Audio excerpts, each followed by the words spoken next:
Ketika berbicara mengenai Raja Ampat, kita mungkin membayangkan bentang alamnya yang indah. Terlebih sudah menjadi warisan budaya UNESCO. Tapi jika menyebut wilayah yang kita kenal ini dengan wisata bahari tersebut beberapa hari belakangan, kita mungkin akan langsung memikirkan polemik tambang nikel.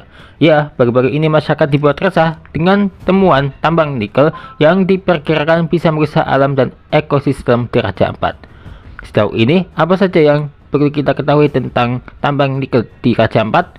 Berikut rusaknya Raja Ampat karena tambang nikel.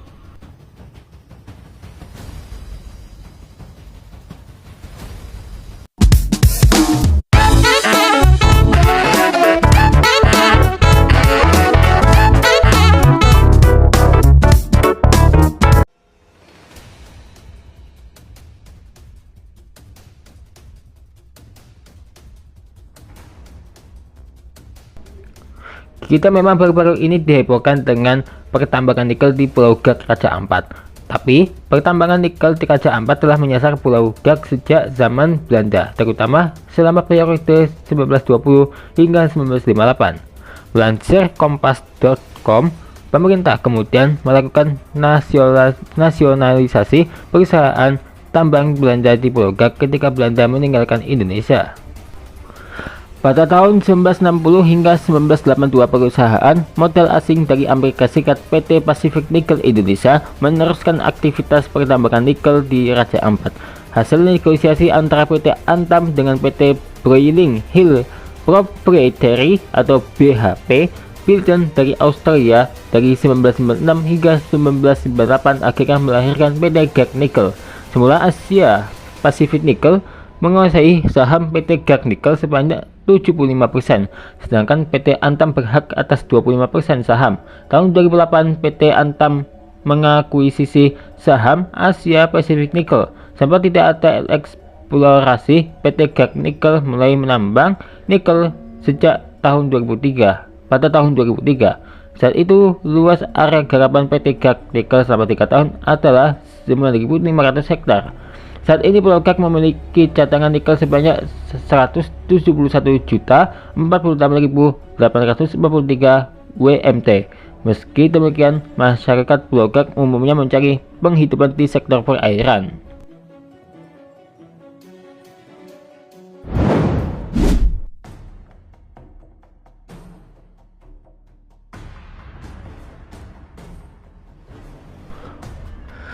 Izin tambang nikel di Raja Ampat terbit 2017. Ya, hingga saat ini terdapat 5 perusahaan tambang yang memiliki izin resmi tambang untuk beroperasi di wilayah Raja Ampat. 2 perusahaan memperoleh izin dari pemerintah pusat, yaitu PT Gag Nickel dengan izin operasi produksi sejak tahun 2017 dan PT Anugrah Surya Pratama ASB dengan izin operasi produksi sejak tahun 2013. PT Gag Nickel adalah anak usaha PT Antam Tbk yang merupakan bagian dari holding BUMN Tambang MINTID. Sementara PT ASB diketahui sebagai perusahaan penanaman modal asing atau PMA asal Cina. Untuk diketahui saja, Menteri ESDM pada tahun 2017 dijabat oleh Ignatius Jonan, mantan Dirut KAI dan Menteri Perhubungan itu menjabat sebagai Menteri ESDM ke-20 pada periode 14 Oktober 2016 sampai 23 Oktober 2019 sebelum digantikan Arifin Tasrif. Sementara itu, 3 perusahaan tambang nikel lainnya memperoleh izin bukan dari pemerintah pusat atau Kementerian ESDM. Izin tambang nikel 3 perusahaan berasal dari pemerintah daerah Bupati Raja Ampat, yaitu PT Mulia Raimon Perkasa atau MRP dengan IUP diterbitkan pada tahun 2013. Berikutnya, Bupati Raja Ampat juga menerbitkan izin tambang nikel untuk PT Kawai Sejahtera Mining atau KSM dengan IUP diterbitkan pada tahun 2013 dan PT Nurham dengan IUP diterbitkan pada tahun 2025 ini.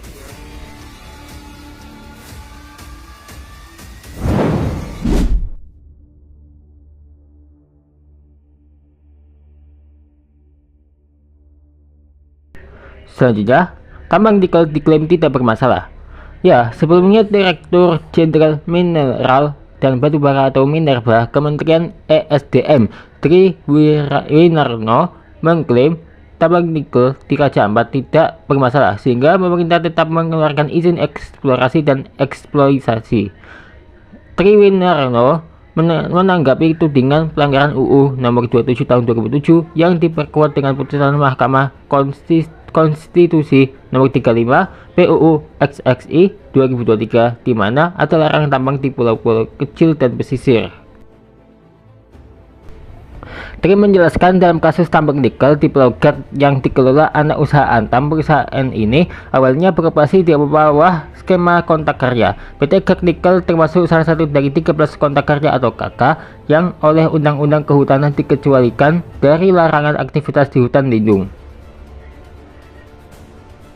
Tri juga menyatakan izin tambang yang sudah diberikan tidak akan mengalami perubahan tata ruang berdasarkan UU Nomor 2 Tahun 2005 tentang penambangan mineral dan batu bara.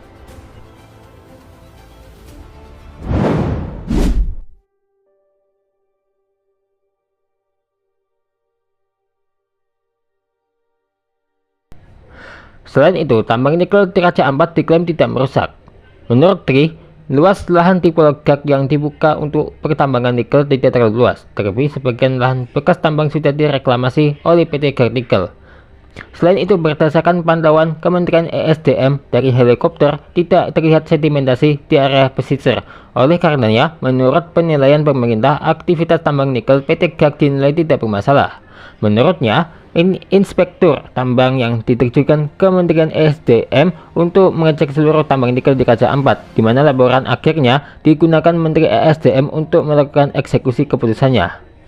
Selain PT Gad yang dimiliki Antam, perusahaan lain pemilik tambang nikel di Raja Ampat antara lain perusahaan PMA Cina, PT Anugerah Surya Pratama, PT Kawai Secara Mining, dan PT Mulia Raymond Perkasa.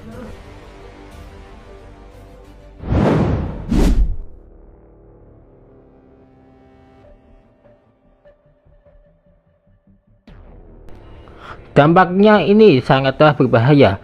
Meskipun diklaim seperti itu, dampak tambang nikel di Raja Ampat meliputi kerusakan habitat laut. Penambangan nikel menyebabkan kerusakan habitat laut yang berharga, mengancam spesies endemik dan mengurangi keanekaragaman hayati.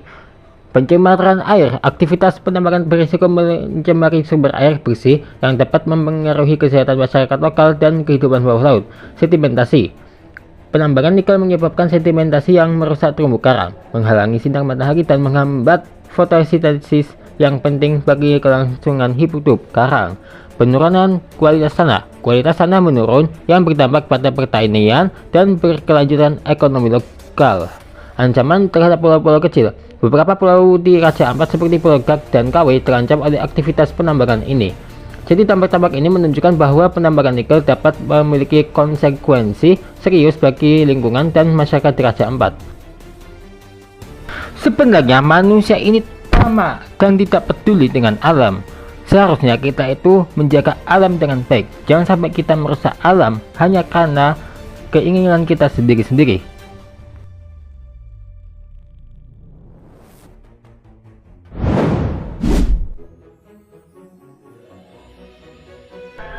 Tahukah kamu kalau aspek ini adalah bioma terlangka di Minecraft? Nah, selain itu ada juga Windswept Savanna yang mana bioma ini juga langka loh. Memang indah tapi ini juga tergolong langka. Sesaat lagi kita akan membahas bioma terlangka di Minecraft.